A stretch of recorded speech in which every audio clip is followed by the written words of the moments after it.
All right. Well, good afternoon, everybody. It's great to see such a full house, and I think we're in for a real treat. And I'm sorry to stand in the way between you and Don Francisco and what I think is going to be a wonderful afternoon and lunchtime talk. I know many of you in the room, but if not, my name is Patrick Spiro. I'm the director of the Presidential Library here at Mount Vernon. And I just want to do a couple of housekeeping things to put some events on your radar screens, some upcoming events here at the library and at Mount Vernon. The first is on February the 8th. We have one of our free Ford evening book talks. We're having David Waldstreicher, who just wrote a new book on the Odyssey of Phillis Wheatley, who is a African-American poet. And the full title is The Odyssey of Phillis Wheatley, A Poet's Journey Through American Slavery and Independence. And so that is February the 8th in the evening. The other thing I want to announce is our next lunch at the library. That's February the 13th. And now, not to confuse you all, but the lunch at the library is a little different from the brown bag. At the brown bag, you bring your own lunch. At the lunch at the library, we provide a lunch for you. You have to register in advance and purchase your lunchbox. And for that talk, we're featuring Carol Soltis, who is at the Philadelphia Museum of Art.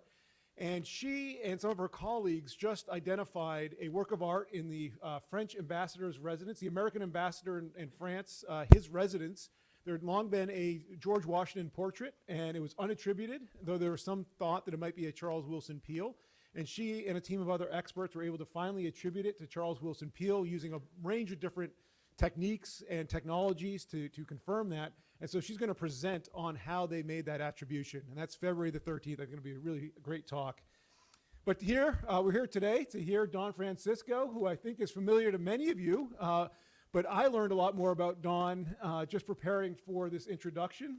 Don entered the Army in 1983. And how many years did you spend in the Army?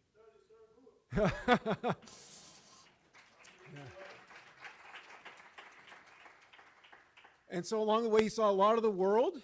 He graduated from the Armed Forces School of Music. He then served in the 5th Infantry Division Band at Fort Polk, Louisiana, then the 8th U.S. Army Band in Seoul, South Korea, and he retired from active duty in the U.S. Army Old Guard Fife and Drum Corps. He also pursued a range of educational opportunities throughout his time in the Army, studying music, education, public relations, and American history at the Northern Virginia Community College, Washington Bible College, the University of Maryland, Northwestern State University, and George Mason University. He currently performs a variety of different genres: gospel, classic, colonial, jazz, folk. But we all know him most well, I think, as being the history interpreter and resident fifer here at George Washington's Mount Vernon. Don, you want to come on up?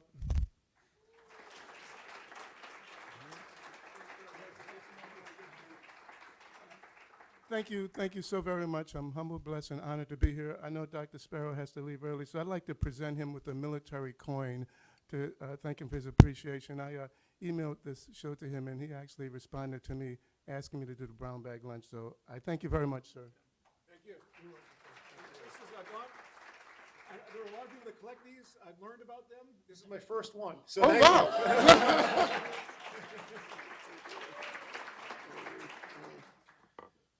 Oh, wow! I'm really humbled and touched by your presence today. Where do I begin? Let me start off with something one of my sergeants told me when I was a young, cocky little sergeant. I was at Fort Polk, Louisiana, and I thought I knew all this stuff. And he said, "Come here, Francisco, I got something for you. Riddle me this. What is the largest room in the world?" Let me take a guess. What is the largest room in the world? He told me the room for improvement. Humble pie. 35 plus years later, it stays with me. Onward and upward. All righty. So much going on. Mr. Stephen McLeod, thank you for the emails and everything. Thank you for setting the webpage up, Mr. McLeod. I really appreciate it, sir. As far as history and music, the rendezvous, the coming together, the merging of them, it's just magical, amazing to me. I'll go through some of these slides, but let me show you what I wrote in my Fifer's Log, Memoir Chronicles Journal this morning.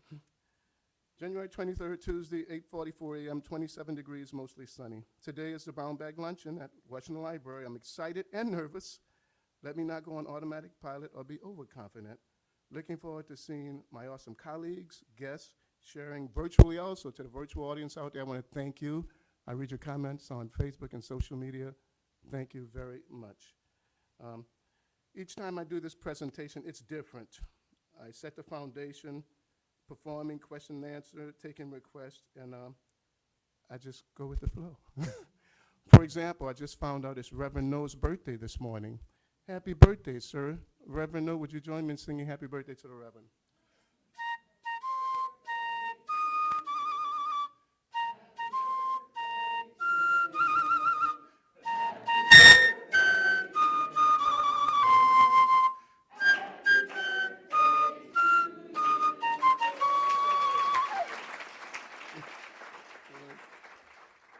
So Reverend Noah and I have a Korean connection. My lovely wife is from Korea, and I eat kimchi and bulgogi and all that fun stuff. So I'll start off with some slides, and feel free as you look around as I'm speaking, you may want to hear me play a certain instrument, which brings me to shout out to our volunteers. Thank you very much, Larry, for being here. United States Navy retired, United States Army, we can work together. All right. Colonel Tom Sparks, Christy, the entire volunteer staff, and my amazing colleagues. Music of the Revolution, plus, we'll talk about that plus. The foundation, music, communication, history, motivation, inspiration, dancing, dining, socializing, and so much more. Dancing. General Washington, doing a little colonial, get down. How about that? Familiar with that? Yorktown, big victory ball there. All righty. And we know General Washington was known to be a dancer. All righty. How many know the Hildebrands? Beautiful folks. Had the honor and privilege of playing music with them. Just amazing folks. How many remember Dr. Joyce Lindorf, who was in this very place? Wow, she's at Temple University. We played together on the harpsichord and all. What a great individual. She may be a small lady, but I call her one of the giants musicians whose shoulders I stand upon. All righty. So let's dive right in. How many people are familiar with this image? Most are, right? How many people know the story behind the image? Okay, I see you back there, Carolina. All righty. So let me see if I can get my little flash right. This is who I want to point out right now, the fifer, because when I was giving this class a few years ago, someone showed up and said, my name is Dana Mosher, and that fifer's name is Hugh Mosher. Yeah, amazing. That's Dana Mosher. We're friends on Facebook right now. So to meet his, Hugh Mosher's descendant meant a lot to me. Let me back it up a little bit. These are real people. The young drummer boy, Henry Devereaux, father's name, General John Devereaux, who purchased the original painting, which is in Marblehead, Massachusetts. And the drummer's name is Mr. Willard. His son, Archibald Willard, actually painted it. The original painting is in Abbott's Hall, the reading room. It's 10 by 11 feet. And one of my journeys is going to be to actually go there in Colonials and be next to this amazing, inspirational, iconic image. All righty. Fifers and drummers in the heat of the battle, giving commands, ceasefire, advance, reveille, water call, wood call, church call, play the right song at the right time. All righty. All righty. You never know who you're going to meet. I call these magical Mount Vernon moments. This lovely lady just showed up and find out her great-grandfather 6 times over was a fife in the Revolutionary War. Some of these I'm going to slide by, some I'll fly over, some I'll stop and we'll have some discussion because I'm going to do a combination of things here. Another descendant of a Revolutionary veteran, all righty. Some interesting information. I like flags. There's a neat little word called vexillology, the study of flags and banners. So many neat things. We have multiple flags. Fifers and drummers are marching along with various flags during the American Revolution. Of course, we know Rhode Island is big for the anchor, hope, and all. We know there's so many other flags. That's another class in itself, but these are really neat. I think of the South Carolina flag, the Moultrie and all. Remember lovely lady Mary Wiseman and all? Little birthday celebration. We'll be doing that next month. All righty. Have you been to the Museum of the American Revolution in Philadelphia yet? Who's been there? Have you seen this actual fife and drum from the American Revolution? It's like touching time travel and all. All righty. I work with some amazing colleagues. Where's my senior manager, Kathleen Ford? Where are you? Where are you? Are you here?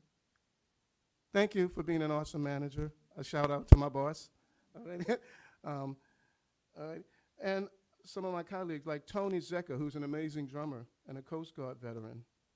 We played together. That's in the greenhouse. We're doing something for students. Let's talk about the differences now between fifes, flutes, whistles, piccolos, and all these things. They're in the same family. They're related, but different times, like time travel. And this is where I like to talk about music being like a time capsule. Music then and there, here and now, before and after, and in between.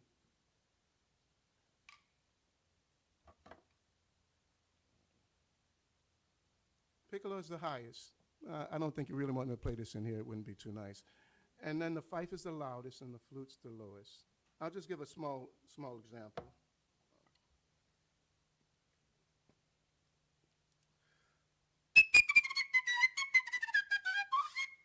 All right, that's the fife. The piccolo. All right, the fife.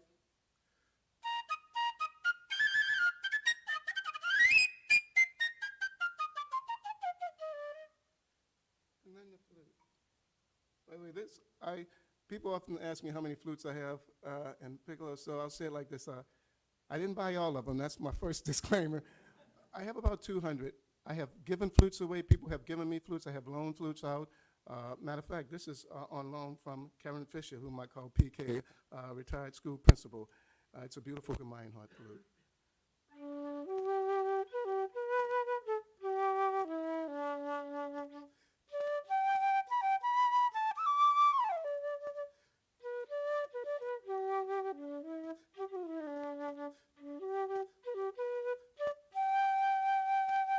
So you see the time travel from the modern to the old and all. And flutes can be made of various things. I want to thank the lovely lady that brought me the king cake from NOLA, from New Orleans, Louisiana. Where are you? Thank you very much. We're in the Mardi Gras season. All righty. So here I go with a little time travel again. So what I like about, so many things I love about working at Mount Vernon, but when you meet people from various places like France, Germany, Russia, England, Israel, Iraq, Afghanistan, Saudi Arabia, China, Korea, Brazil, South Africa, the list goes on and on. You learn some of their culture, you learn some of their songs, and then I go back to tell them why I'm here, to talk about the music of the Revolution, how George Washington, General Washington, used music. And he talks about it very clearly. Matter of fact, one of his statements is, nothing is more agreeable and ornamental than good music. Every officer for the credit of his corps should take care to provide it. Another one he says is, the fifers and drummers are to exert themselves or else they will lose their extraordinary pay. He actually said, in general, the music was pretty bad. This is coming from General Washington. You can find that quote. It's true. Matter of fact, I believe I have it up here. But back to my NOLA king cake.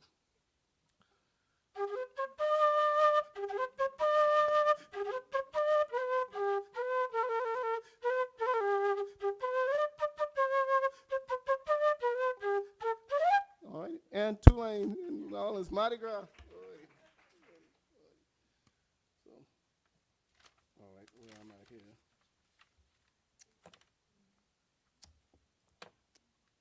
So any questions on this, by the way, about the different ones I have?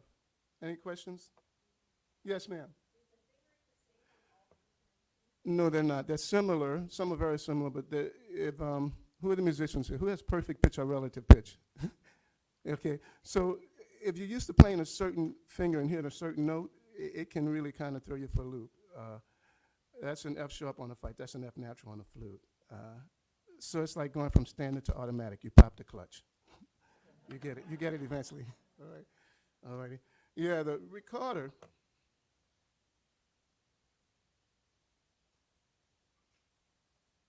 Back to the basics.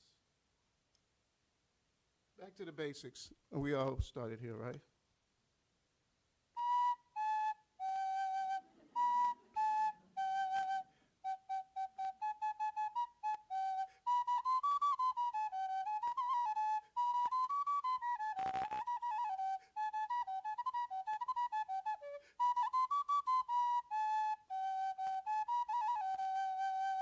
You hear high cross buns and joyful, joyful? All right. No, so that's a soprano recorder. Here's an alto recorder. A tenor, actually. I have a soprano, alto, and tenor.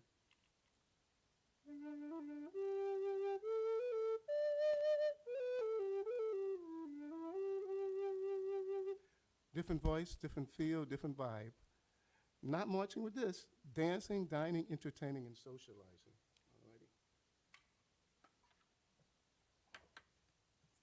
Alrighty. Right, drums.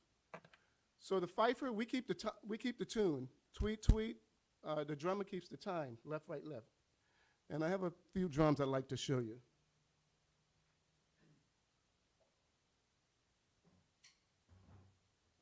This is a rope tension field snare drum. And I'm sure you recognize the crest on the drum. Okay. It's the Latin basically translates the outcome is the test of the deed. I've heard many different takes on it, but exactus probat acta. So anyhow, this is a very special drum. A friend of mine made it for me, Dave Lawyer, who works with Cooperman Drums. So what happens here, Larry, can you help me out? Do you have that piece of rope? How many pieces of rope are on this drum, by the way? Yeah, just one. How many feet? Yeah, I've had students count 1, 2, 3, 4, 5, and all. But that's the beginning, and here's the end. That's one continuous piece of rope. And I had to, yeah. Thank you, Larry. I actually had to change the rope on this drum because it got a little loose and all. That rope is made of hemp. Hemp was used for rope, clothing, and textiles. That's about 50 feet of rope on that one drum. I found out the hard way because I had to, like I say, undo it and do the rope up. Thanks very much, Larry. All right. I'm really more of a fifer than a drummer, but I'll try to drop a few beats for you.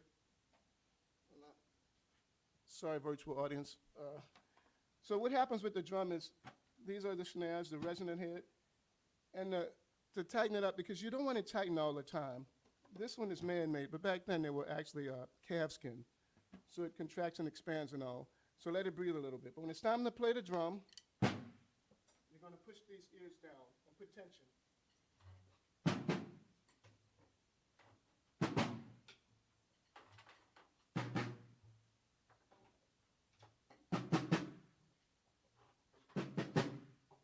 Did you hear the difference? Yeah, okay, got crispier. All righty. Fifers and drummers, younger boys.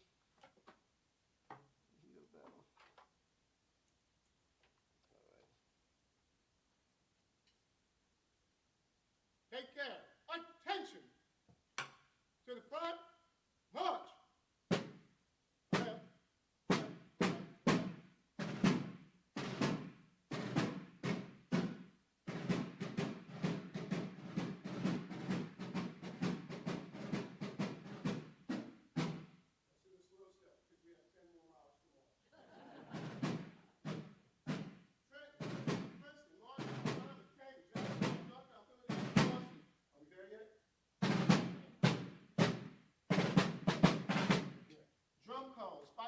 Bugle calls, communicating messages, communicating signals. All right.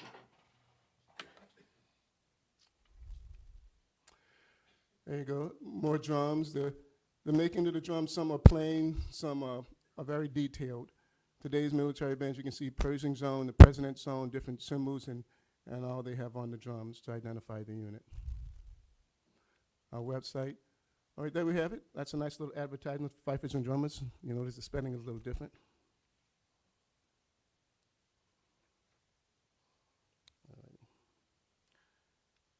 All right, here we go. How about that one? I think I mentioned this one earlier. Practice, practice, practice. All righty. So, by the way, this PowerPoint slideshow is a work in progress. I'm always adding to it, finding new information and all. And back to some of the amazing people I work with. Some are at different places right now, and sadly, one of them, Carol Travanovich, is no longer with us. But these are just a few of the amazing people that I learned so much from. When it comes to history and learning, I try to use this method called the sponge method, where I soak in the knowledge and pray to maintain it, at the same time simultaneously sharing it with others. And it's like a cycle. It comes and goes, learning fun, interesting facts and sharing. All right, there we go, Aladdin and Flat Stanley and Christmas Candlelight. We go on field trips. This is a great field trip. Who's been on that field trip? That was awesome. All righty. So you never know you're going to meet at Mount Vernon. Who's Larry Talmadge? I should say not Larry Talmadge. I should say Benjamin Talmadge. Who's Benjamin Talmadge? Anybody familiar with him? He was over Washington spy ring. His great grandson came. Amazing. so the average person may not realize that, but really neat connections. Alrighty. Alrighty. Fun times, colonial days. Looking forward to it. Can't wait for colonial days. It's awesome. Alrighty. Let's talk about Yankee Doodle. Friendly or foe? Yankee Doodle, friendly or foe? You could raise both hands. It depends on who's singing it. How about this version? And there we saw a little drum. The heads were made of leather. They hit on it with two little clubs and called the folks who gather. Father and I went down to camp along with Captain Gooding. There we saw the men and boys with thick as hasty pudding. And there was General Washington upon a trudging stallion, giving orders to his men. I guess there were a million. There's variations on this, different versions of it, as opposed to the one they used to insult us. So that's the other side of Yankee Doodle, alrighty? Music be used politically and in various ways and all. So it was neat finding out the background of some of these songs. And when I was active duty Army, honestly, I didn't have much time to do research. I was about spit shining my boots, showing up for formation, push-ups, sit-ups, just, are we there yet? Hurry up, Sarge. But the blessing of being able to work in Mount Vernon, now I get to actually find out the stuff behind the stuff. It's really neat. It's a win-win. Alrighty. John Greenwood, one of my favorite fifers. I'm going to go pay respects to him. He's buried in Brooklyn, New York, and all. So yes, he was a fifer, and then later on a dentist. He made a set of Washington's teeth. Washington had several dentists. One was a French guy, Lafleur. I can't remember all the names, but anyhow, Washington's teeth were not wood. Elephant ivy, human teeth, cow teeth, they were wood's teeth, but not wooden teeth. Big difference, alrighty? John Greenwood has an amazing story. Who's read David McCullough, 1776? Yeah, isn't that a great read?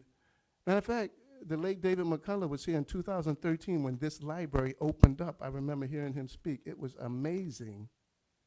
One of the things he said that stuck with me is, history's not just about time, dates, and facts. It's about people, motivations, consequences, and unintended consequences. What a powerful speaker. Still impacts me to this day. So he talks about John Greenwood in this book, 1776, you know. Many other lines already. Let's talk about some tough stuff. Slavery. It happened. It wasn't pretty. Here at Mount Vernon, we recognize, remember, and respect the lives of the enslaved. I've had some very emotional moments. Some of my colleagues, we've done ceremonies at this memorial. And many of you all know Judge Ro Quander. Some of you all knew Jay Quander, our former manager at the food and beverages and all, the Mount Vernon Inn. Recently, just last week, my high school was there, and they joined hands, and we sang around the memorial and all. I have an African flute. This is from Ghana, one of our colleagues, Emmanuel Gogo. And the enslaved use music to communicate, to encourage, send messages, be it an escape song, a work song, a prayer.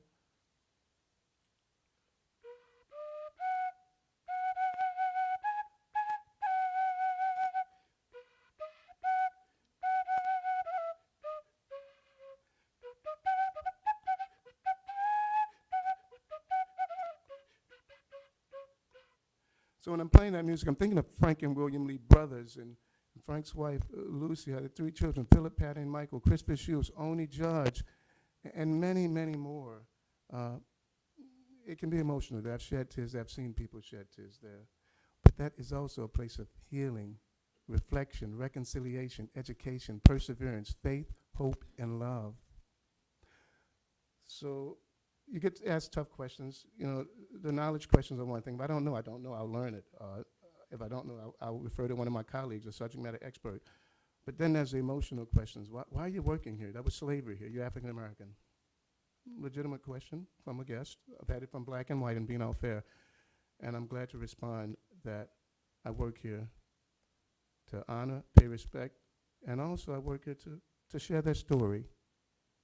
I don't work here to dig up bitterness or hatred. I work here to plant seeds of hope and restoration.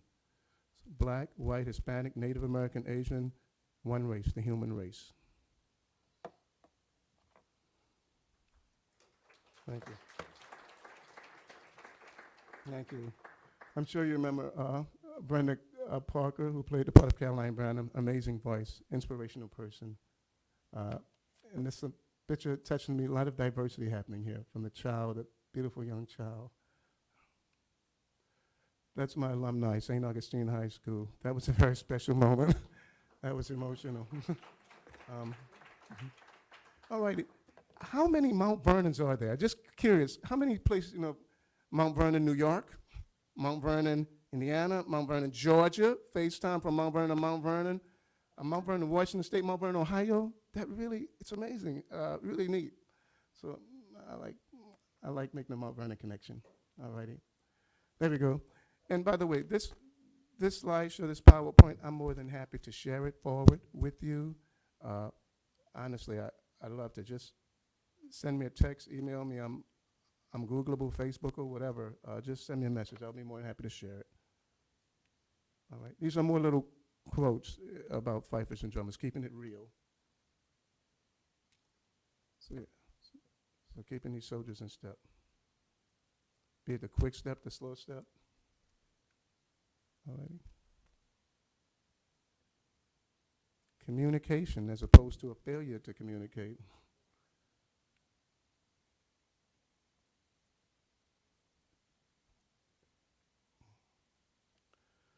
When I was in the 3rd U.S. Infantry Regiment, the big thing was honor and respect.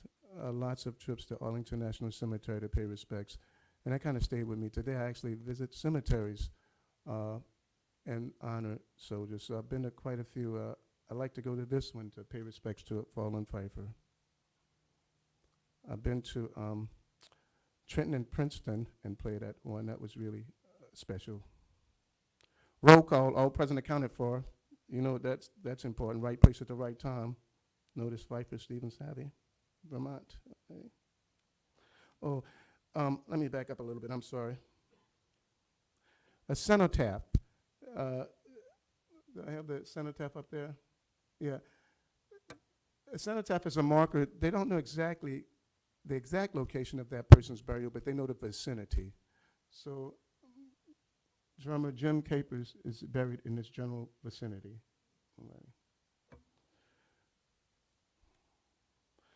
This is one of my Revolutionary War heroes. If I could do a retroactive adoption or time travel, he would be my great-great-great-great-great-grandfather, Brasilia Lou. Amazing Battle of Ticonderoga. So when I was in the Army, we would talk about, the Ethan Allen's Green Mountain Boys at the Valley of Ticonderoga. He was there. I didn't know that till I started working here, so really neat. What about Rhode Island, that Rhode Island regiment? Primus Slocum, not an African-American fifer. These are some nice names to know. Peter Salem, Salem Poor, Lemuel Haynes. Alrighty. And this is where I did go to Fife and lay a fife and a flag at this fallen fifer's final resting place. To think he was with General Washington at Valley Forge. That's pretty amazing to me. William Stives, I know his descendants. Matter of fact, one of them lives in Maryland, and we got together and actually had a neat little talk. Very, very amazing stories. So the next slide is kind of interesting. I found this when I wasn't looking for it. Sometimes you find the history, sometimes the history finds you. It's kind of neat how this works out. From my NOLA, Louisiana folks, check this out. Just found this, yeah, isn't that amazing? And I have a cool colleague named Dr. Keith Wright, who's from Dayton, Ohio. So this fifer was born in my home city, and he's buried in my colleague's home city. My goal is to go on another field trip and pay respects and salute this fallen fifer. And I'm sure you know about the famed 54th Mass Regiment, Fort Wagner and all, just putting it together. Halo Fullerson, neat stuff out there. More cool colleagues I work with. Can't tell you how motivating it is to come into work and just have some neat conversations and learn from each other and encourage one another. That's fun stuff. Peace out. All right. My kids. All right. Here comes the Hessians. All righty. Rev War weekend will be coming up soon. I believe is it March the 4th? What weekend is that coming up? May the 4th? Something like that. Okay, I can't remember. Somebody was saying this. It's coming up soon. All righty. All righty. Fifes and drums and flags. All right, little general, that guy touched me. That guy really touched me. All right, so I wear various uniforms. Sometimes I wear like simple militia stuff. Sometimes I'll have a gray coat on. The fifers and drummers red coat is not to be confused with the British red coat. Okay, the British red coat is much different, as you can see. Fifers and drummers were younger boys or older men, and we were non-combatants. They were not to shoot us. All right, they knew the difference between the British red coat and the American fifer and drummer. All righty. Yeah, the left-handed salute is not a mistake. I was humbled, blessed, and honored to help train this young man, and now he's the drum major at the Old Guard Fife and Drum Corps, John Parks. He was with the Williamsburg Fife and Drum Corps. Communication, can't emphasize it enough. Right song, right place, right time. All righty. George Washington had several fifers and drummers, but I'd like to highlight one in particular, this fifer. He had a nickname. His nickname was Boy George. All right. You might see him, I played around here sometime. A young boy got to train. Now he's a teenager. We're working together. We perform music together and all. Guest fifer from New Jersey. He's actually law enforcement. Is Carolina back there? I got you. Matter of fact, Melanie, I nicknamed her Carolina because she's our Southern Belle. Very sweet now HR. She's a former history interpreter. She actually helped me put this slideshow together. So thank you, Melanie. I really appreciate it, Carolina. All righty. Time travel, more and on. All right. This was interesting. This was kind of nervous and scary when this happened. I never forget the morning when then Prince Charles came and they said, don't reach out to him, don't touch him, don't do anything unless. And I was at the tomb, and he actually offered his hand to me, and I was kind of nervous. Yes, sir, His Majesty. But I got to play God Save the Queen for him. The blessing behind it was the other photo is his mother, Queen Elizabeth, the late Queen Elizabeth, at the White House when she came. All righty. All right, people, let me click through that. Having fun. All right. So backing up, let me get this. Yeah. I'm sorry, I'm losing my place. Am I going the right way? Oh, oops, sorry. Yeah, okay. So, yeah. So at the tomb, various dignitaries. That one step, you can't see the feet. I'll get to another one later on when you can see the feet. There's a reason for that. May the force be with you. Elvis plays fifes. All right. This was an amazing young drummer. This female was dropping the beat. I was so proud of her. And those are the links. Once you get this slideshow, just click on those links. You can hear her playing some serious beats. The name of the song we were playing was actually The Girl I Left Behind Me.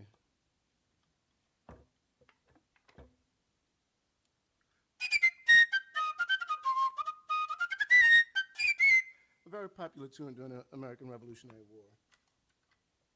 All righty. Okay. Yeah. So Tyler Mayo, the guy there, old school, huh? Yeah, I'm old. Yeah, I was a Spec 5, that's old, yeah. So I like to highlight this because this gentleman believed in me before I really believed in myself. I was 17 when I joined the Army. I just turned 18, and he's like, you're going to do well. You're going places. I'm like, I don't know, man. I'm digging a foxhole right now. I'm doing this. I'm doing that. But he said, no, just hang in there. And he really encouraged me. We still keep in touch to this day. Never forget your foundations. And the captain yelling at command over there. Okay, so this is the one I want to emphasize. This snap in time is months of training, months of attention to detail, the leg height. Attention to detail is in Francisco. Yeah, you're on the right foot, but you're a second behind hitting the ground. You need to be in phase and in sync. Go back, do it again, retrain. And I remember the intense training. All right, you got the Alpha Company, the blue coat, the infantry there. You got the state and territorial flags, Guam, Puerto Rico, Samoa, America, Commonwealth and Northern Mariana Islands, Virgin Islands, and the district flag back there in all the states. So that one's to me is a time capsule. We're doing a passing review. This is after a lot of speeches, a lot of, are we done yet? Hurry up and wait, are we done yet? All right. That's my military coin. I'm a man of faith and prayer. Before I did this class, I prayed and prepared and all. So some of you have this. but it means a lot to me, from my Bible verses to my unit insignia and all. That's my lovely wife, Grace Francisco, and our 2 sons, Samuel and Jonathan. And back to where we started, from the fifer and the drummer. Hugh Mosher, Mr. Willard, and young Henry Devereaux, the drummer boy. How many sons of the American Revolution do we have? Do I have any compatriots in here right now? DAR? All right, let's hear it for the ladies. DAR. All righty. All right, thank you all. All righty. All righty. These are some sources, and I need to add more to this list, actually. I'm always finding out some neat new information, and all. It's just amazing, the stuff out there. Question and answer. Before we do question and answer, I'd like to close out with this quote once, if I start off with, because I can't emphasize it enough. Nothing is more agreeable and ornamental than good music. Every officer for the credit of his court should take care to provide it. From the general himself. All right. Question and answer time. I'd like to give some demonstrations on various flutes as Larry helps me out here. And I forgot to show this bass drum shell, by the way.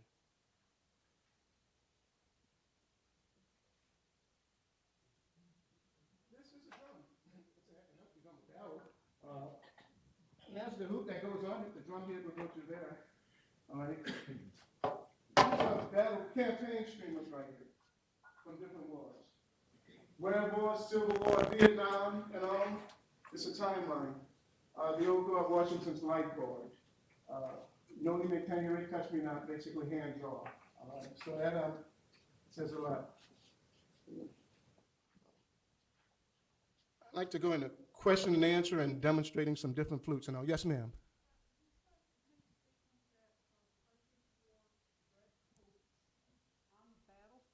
Yeah, on the battlefield. Yeah, now sadly, they didn't always adhere to that, and there were different regiments with different colors. The idea is we wore the reverse colors of our parent unit. If the parent unit had different colors, we would reverse that color, all right? So it depends on you. I'm with the Virginia Regiment, okay? So the infantry wore the blue, we wore the red, all righty? Yeah. And before I forget, I want to give a shout out to my beautiful big brother, Tim, my beautiful big sister Monica, and my lovely, beautiful mother, Omanim. Colonel, Lieutenant Colonel retired, Tim and Monica, Captain Monica Stoy, are very generous philanthropists. At the Army Museum, we're there together, and you'll see their name by the Education and Museum Center. West Point graduate, Sharpen Your Bayonets, is that the name of your book? Yeah, beautiful book just out, and wow, just lovely people. This is what motivates, encourages, and inspires me to do more when I just look at beautiful folks like this. Love you, Uma. All right. Thank you. Yes, big brother.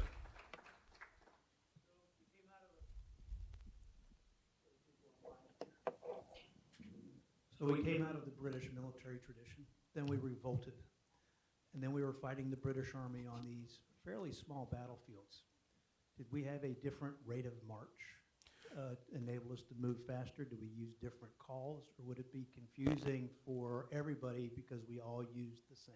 We did. We changed some of the calls. We used different calls. Some of the same calls, depending on the time of day, had various names. But we did change some of the calls because it would be confusing. There's a parlay. There's the different camp duties we have and all. And I have friends in the West Point band, your alma mater, and we talk about this music. The Hellcats, the corps over there, and how it change throughout time. For example, Reveille, today.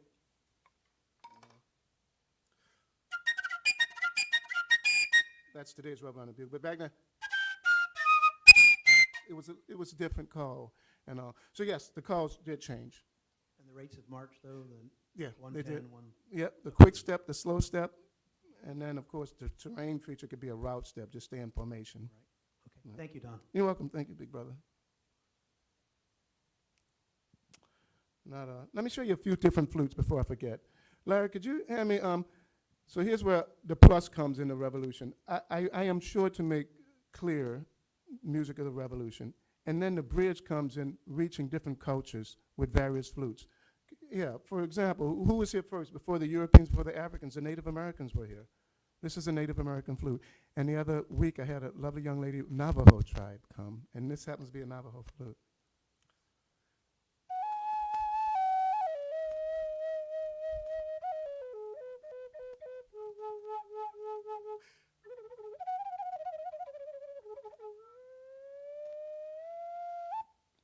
different, huh?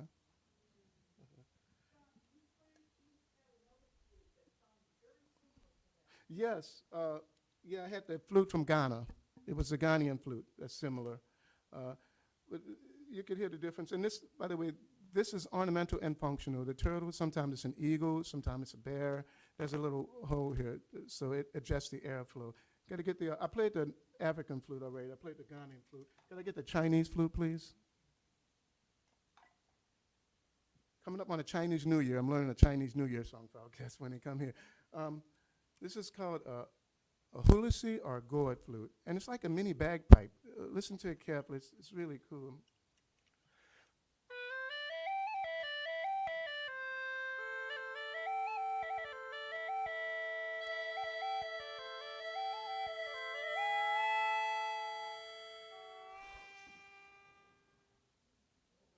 It's three flutes. It's like a mini bagpipe. Huh? It's really good. So a group in China called the Dai, and I had some lovely folks from China that recognized it, and we had a great conversation. So let's be transparent with each other. Let's be crystal clear.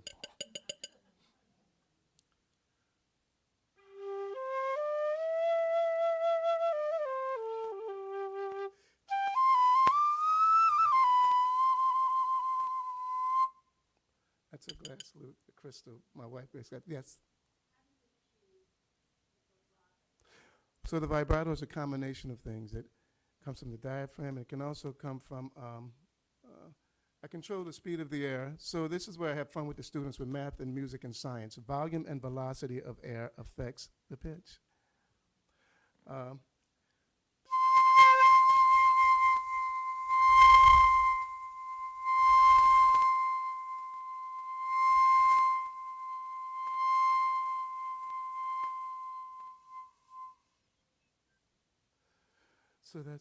So it's hard to put it into words. Some of it comes natural, some of it comes with time. You know, I'm thankful that I can play some of the fast stuff, but sometimes playing slower is more difficult than playing fast. I have to focus, I have to stay in tune, I have to concentrate. So it's a fun challenge. Thanks. Question? Yes, sir. When the Army went into camp, Yes. say it's Valley Forge,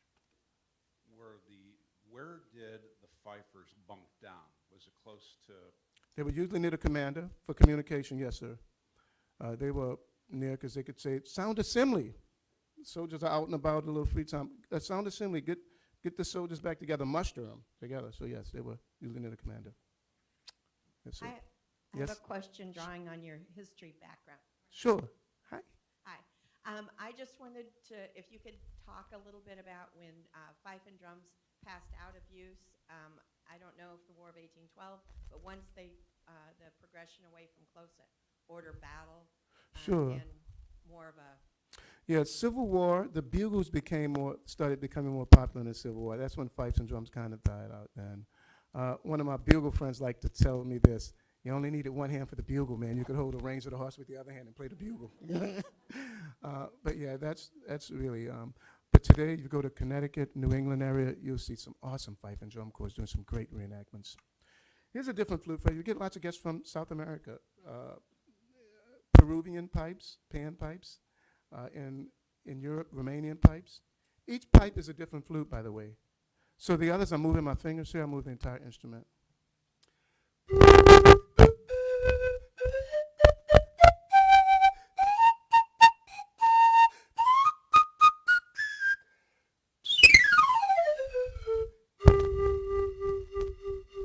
Different, huh?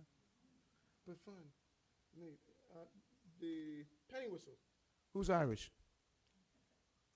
Good, let's do a jig. Come on, let's dance. We can get jiggy with it. So, got St. Patrick's Day coming up. Of course, there were Irish here. So this is a penny whistle, and think of airs, jigs, different things like this. Help me out.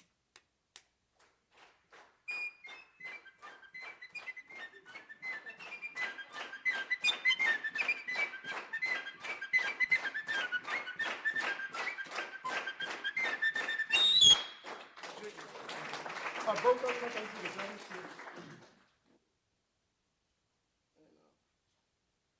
I lose track of time with this, so who's ever in the back, just let me know. Just give me the signal. Just give me the cut sign when it's time.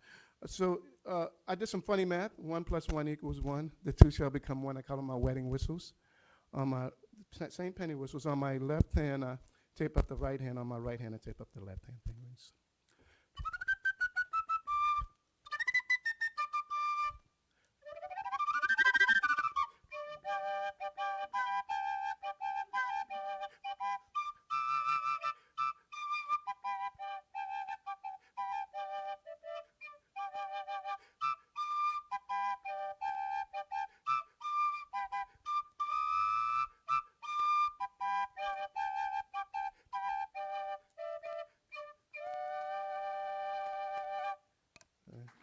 Thanks.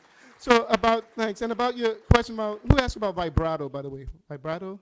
Yeah, so you can also do a finger thing where you can, I'm not actually hitting the hole, I'm hitting the flute. I can mix it up. I can combine it. I can rotate, alternate different type vibratos, embellish it. Yes, new name, big sister. How many other instruments do you play besides drum and fife? And then also, why did you become a fife? Okay, wow. So I tried the saxophone and clarinet. We didn't agree with each other. I tried bagpipes. We didn't agree. So when I was in 6th grade or 7th, 8th grade, in elementary school, I wanted to play drum, but my lovely late mother and my late sister said, no, too loud, do another instrument. Like, okay. And I had this music teacher. She was tall. She had long blonde hair. She played the flute, and that's all I knew, remember. No, but she could have played tuba. I guess I'd be playing tuba. But but the bottom line is she encouraged me. No, I tried different instruments and all, but she took an interest in helping me. And it was the uniqueness of the flute. I was a smaller boy. I was kind of shy. I wish I was larger than that. And then I played flute, and they say, like, flute is for girls, all this stuff. But my brother said, stick with it, do it, man. And it paid off. It was really fun playing flute in high school and all. So it was the breathing thing that got me about the flute and the uniqueness of it, the difference. And it really helped me in a lot of ways, from just the focus, the concentration of the finger patterns and things like this. And I'm, once again, humble, blessed, and honored to say in high school, two of my favorites were graduating with honors in music and math. It was an answered prayer because I worked hard at both. But they worked together so well. Pythagorean also did something with music, sound waves, vibrations, and things like this. So that's what attracted me to the flute, the uniqueness. All the air doesn't go in the flute. I have to balance it just right, the flute and the fife.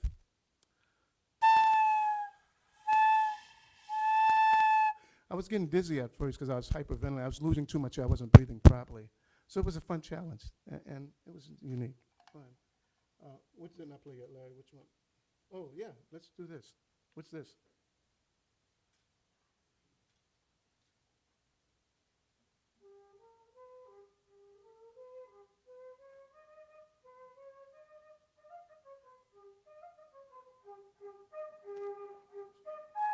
That's a walking stick with two little trumpets in it.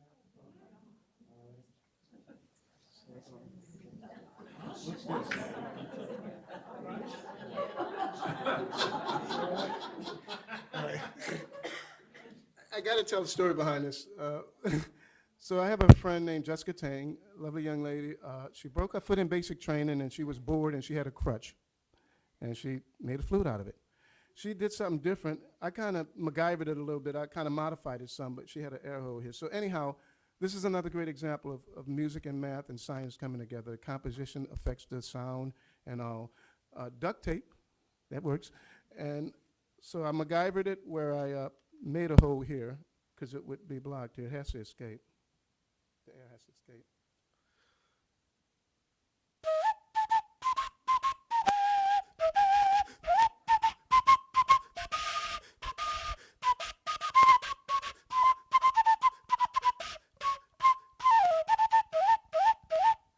Crutching it. I'm crutching it.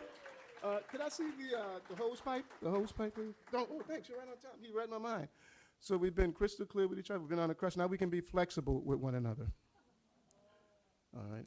So back to the pipe. The scale, not just the do, re, mi, fa, sol, la, ti, do, but also the measurements here I had to line them up. It's proportional. The ratio of the flute is larger, the hole's going to be further apart.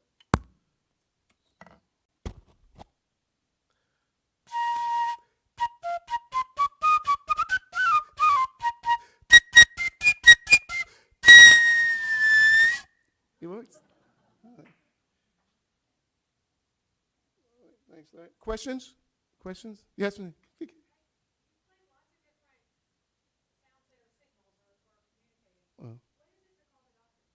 Oh, there is a meta code, and that's done by the drummer. So some calls are drum calls only, some are fife and drum. But there is a meta code that the drummer will use. One of the slides mentioned the drummer can vary summon for different things like that, a symbol. Yeah, that's a really neat book. Matter of fact, afterwards, if you want to look at some of the books here, I have some of the calls, and I have some different books. Can you hold up a few of those books, Larry? You can show them the book with Washington's on it, General Washington on it. Yeah, that one right there, yeah. That has some great stuff in it. That has some social music, that has some marches in it and all. Various books. There's the Campbell's book on military music, the smaller white book over there.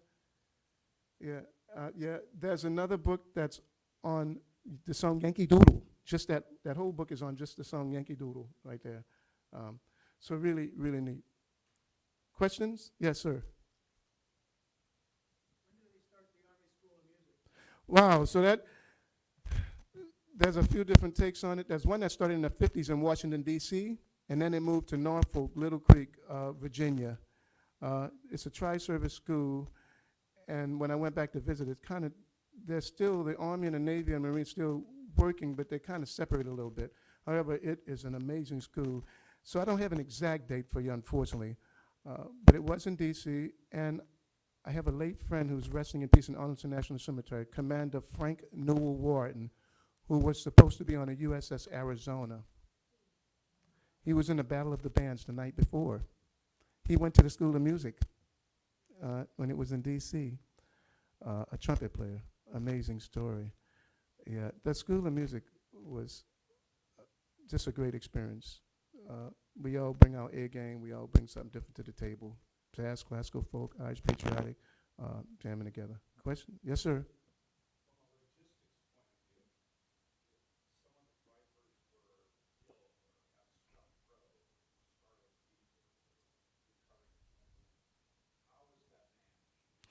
So they'd either pull from another regiment, or sadly they may have to go without.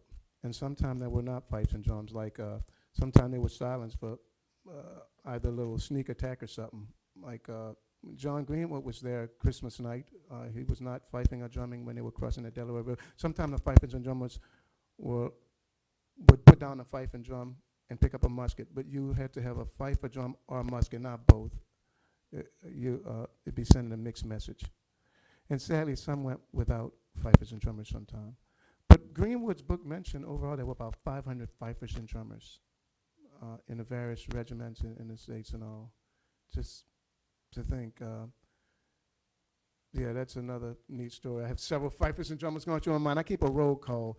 Just the other day, we had a lady come to the Music of the Revolution class, and she pulls out a sheet of paper and said, "This is my ancestor. He was a fife in the Revolutionary War."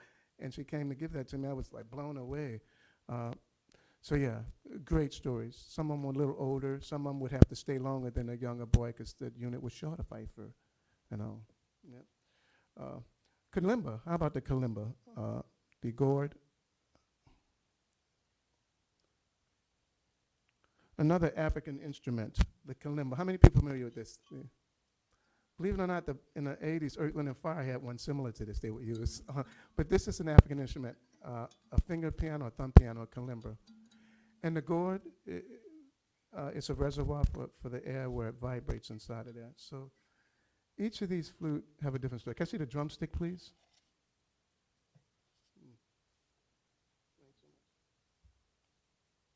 So the drumstick is not your normal drumstick.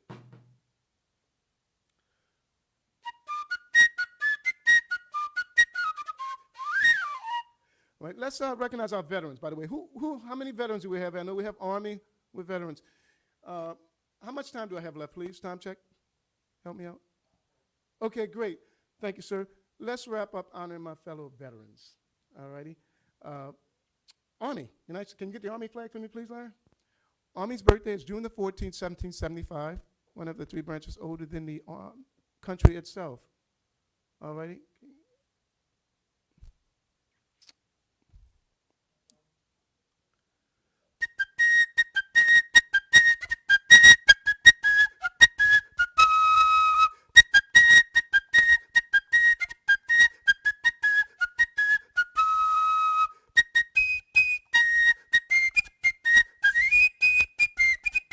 Two, three.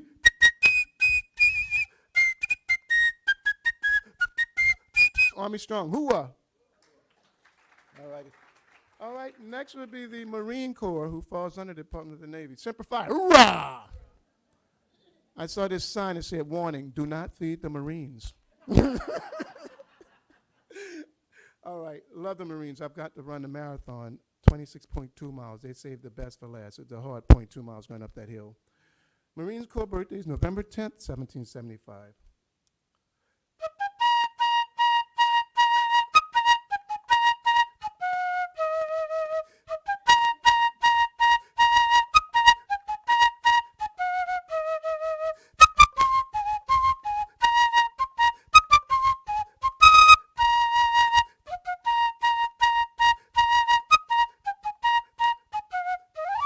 All right. Hoorah, hoorah, hoorah, hoorah. Right, United States Navy, my volunteer, Larry Jones, is a Naval Academy graduate, as his daughter is also.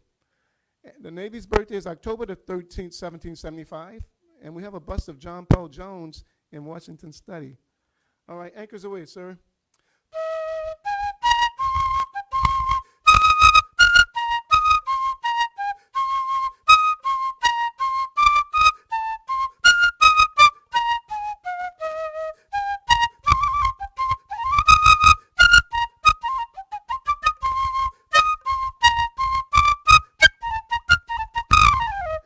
Anchors away. All righty. How about that Air Force? Miss America in the Air Force. Wow. All right. All right. We got Colonel Tom Sparks. Thank you for being an awesome volunteer, Colonel Tom Sparks. Appreciate you. You cook some great gumbo, too. Hint, hint, you cook great gumbo. All righty, here we go.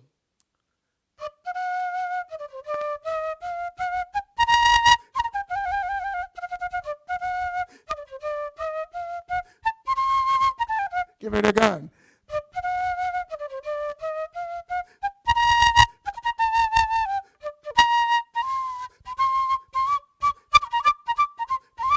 Air Force. So Colonel Tom Sparks, you know I have to do the Air Force thing. The Army says, "Hooah," the Air Force says, "Good putt." All right, who's next? Believe it or not, Space Force is next. Space Force falls under the Department of Defense, Coast Guard under Homeland Security. Space Force birthday is December the 20th, 2019. Their motto is Semper Supra, meaning always above. All right, somebody want to stand in for the Space Force? Air Force, honorary Air Force. Thank you very, very much, sir. Semper Supra, hoorah! The Guardians.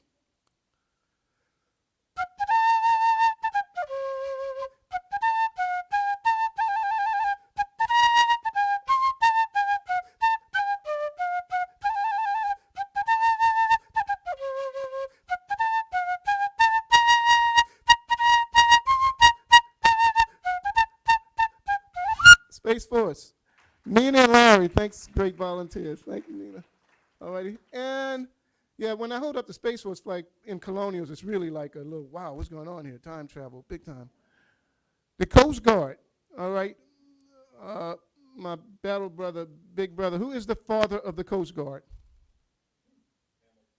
Alexander Hamilton, you're right, brother. Yeah, you're right. Yeah, he is. Remember Hamilton, first Secretary of Treasury, the Coast Guard used to be under the Treasury, then they went under Transportation, now they're under Homeland Security. Coast Guard's birthday is August the 4th.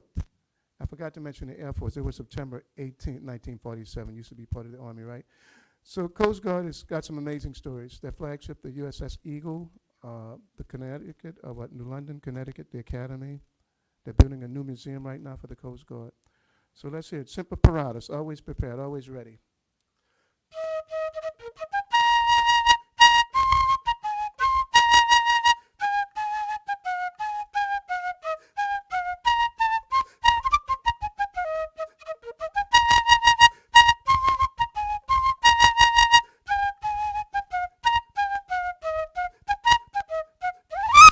apparatus. I want to, in closing, I want to make sure I give a shout out to our awesome new media team, our social media, our website and everything. Jim, Caitlin, development, Lily, Breck, my Louisiana connection, Gumbo, Mobile, Alabama, and all that fun stuff. But I wouldn't have time to thank everybody in here. Please, any more questions before I wrap up? Because otherwise, I'd like you to come up and look at some of the different flutes. Oh, one last one, the Korean one for you, Reverend O. The tangsu? In Japan, it's called a shakuhachi. Yeah, that one. Thanks so much. This is one of the ones that's really difficult. It looks simple, but it's one of those focus things. It's not the hyper flute. I really have to slow down for this one.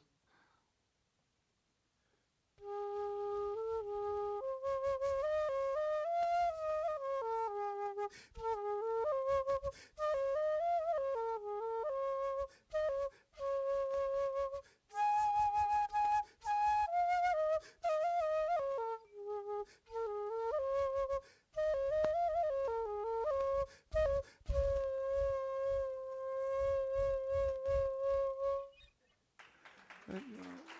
Thank you. Thank you. Thank you very much, ladies and gentlemen. I am Mr. Stephen McLeod. Thank you very much, sir. Thank you very much. Thank you, sir. Thank you all. Thank you. Mitch and Mickey, thank you. Love you guys. Thank you so much. I'm going to let my hair down for you.